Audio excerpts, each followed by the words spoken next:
देखिए हमें 7 से विभाजकता का नियम ज्ञात करना है। तो 7 से विभाजकता का नियम क्या होगा? यदि संख्या का अंतिम अंक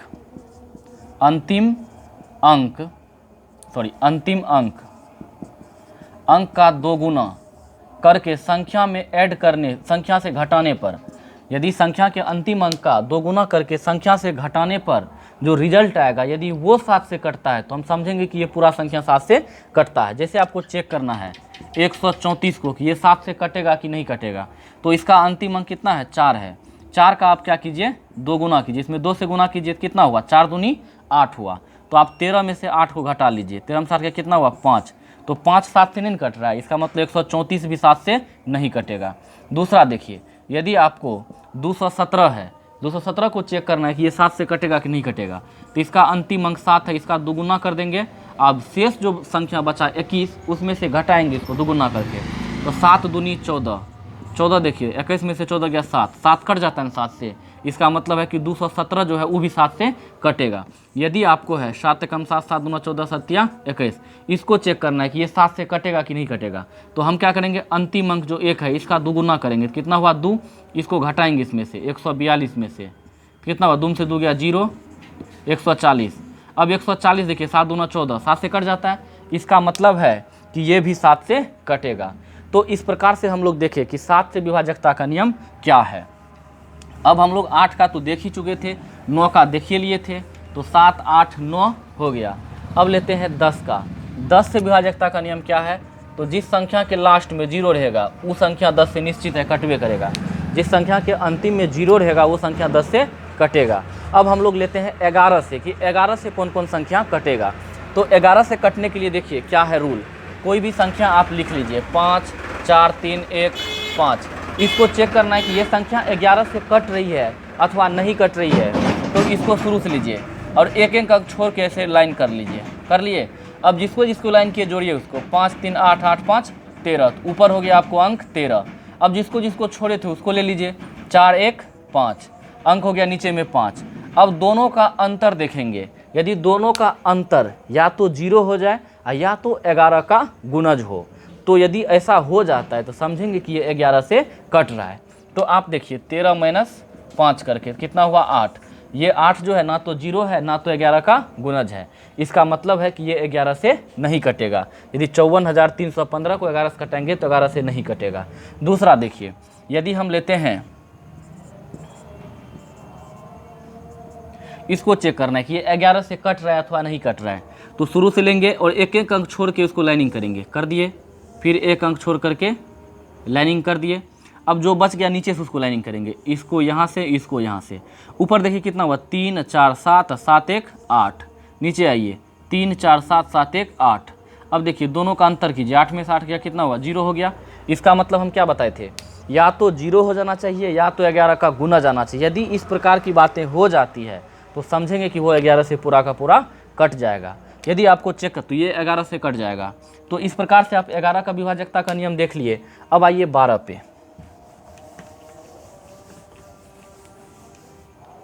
देखिए 12 का, तो 12 का विभाजकता का नियम देखने के लिए क्या करेंगे? 12 का अभाज्य गुणनखंड तोड़ेंगे। तो 2 छा के 12, 2 तिया 6, कितना हुआ? 4 गुना 3। इसका मतलब जो संख्या 4 से कटे और जो संख्या 3 से, दोनों से कटे, 4 और 3 दोनों से, तो जो संख्या 4 और 3 दोनों से कटेगा इसका मतलब है कि वो संख्या 12 से भी कटेगा। इसके बाद आप लीजिए 13 से कि 13 से विभाजकता का नियम क्या होता है। तो अब देखिए इसको आसानी से कैसे निकालेंगे।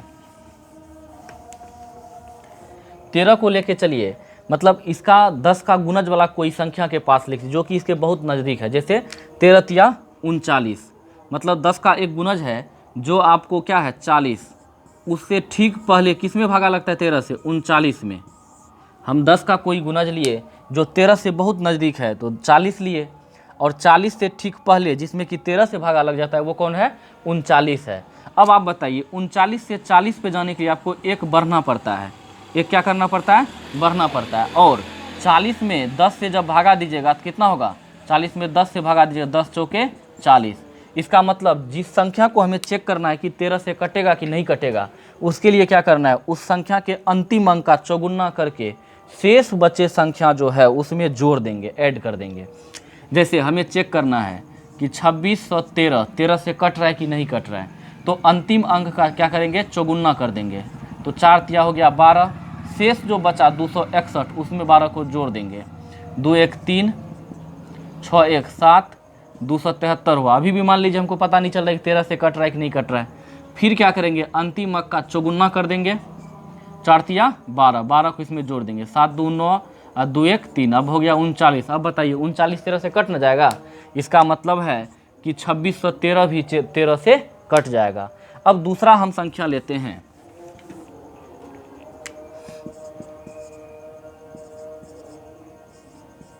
मान लीजिए हमको ये चेक करना है 13 से कट रहा है कि नहीं कट रहा है, तो अंतिम अंक का क्या करेंगे, चौगुना करेंगे और इस संख्या में जोड़ देंगे। शेष से जो बचा संख्या बचा ये, तो क्या 8 चौके 32, तो कितना हो गया, 6 2 8, 9 3 12 का 2 हासिल 1, 3 1 4, 2 5।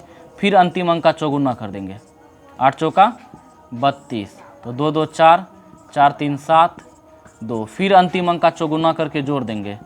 4 चौका 16, 6 7 7 6 13 का 3, 2 1 3 1 4, फिर 5। फिर लग रहा है यदि बड़ा, फिर अंतिम अंक का चौगुना करके जोड़ देंगे।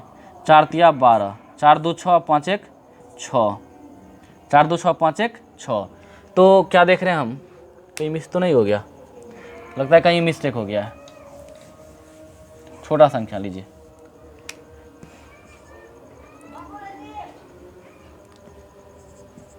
जैसे हमको 5265 को देखना है 13 से कट रहा है कि नहीं कट रहा है, तो इसके अंतिम अंक का चौगुना करेंगे।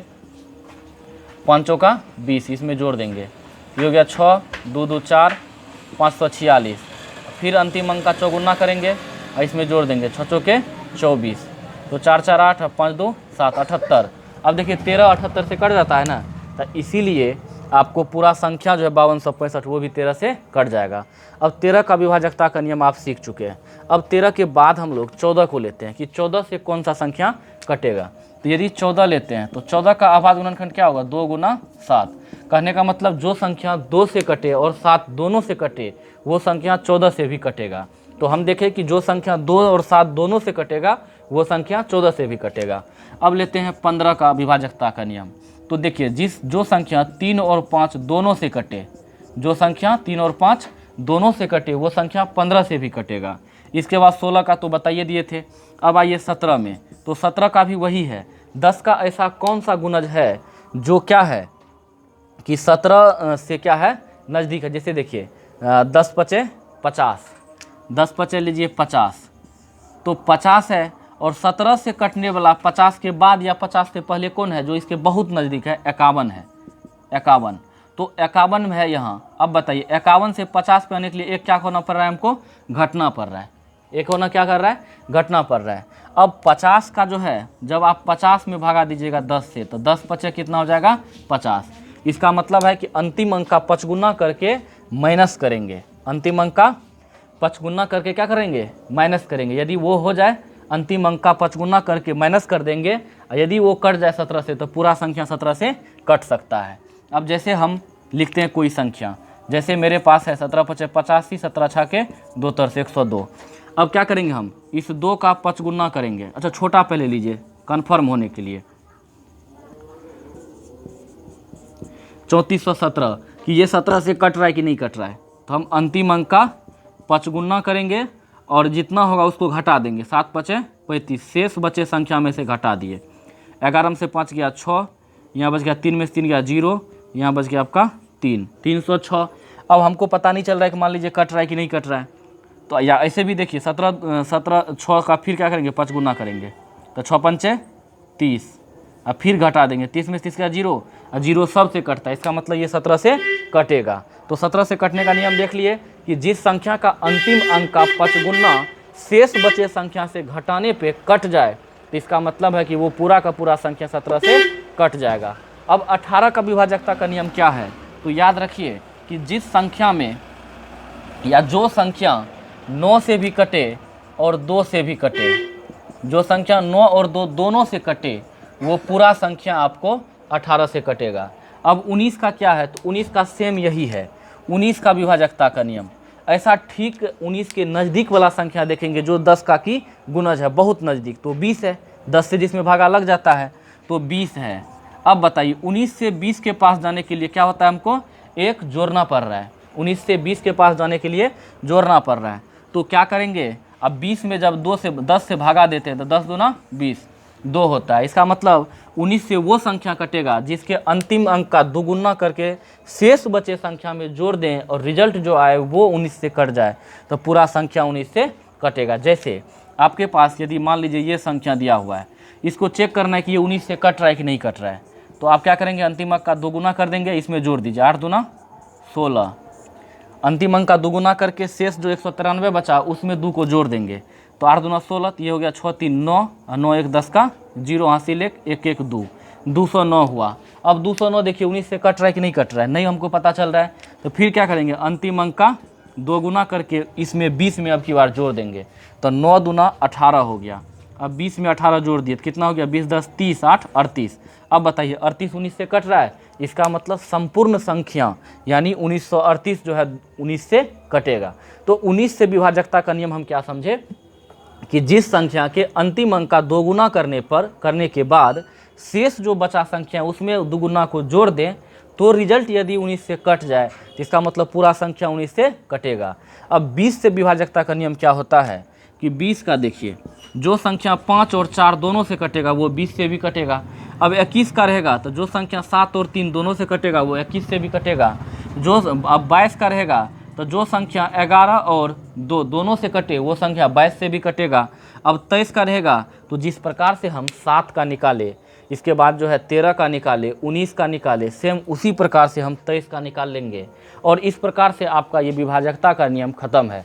संपूर्ण यूट्यूब पे कहीं भी आप देखिएगा 19 का विभाजकता का नियम, 23 का विभाजकता का नियम ये सब नहीं देता है। 13 के विभाजकता का नियम आते आते सभी द एंड हो जाता है। Thank you for watching this videos.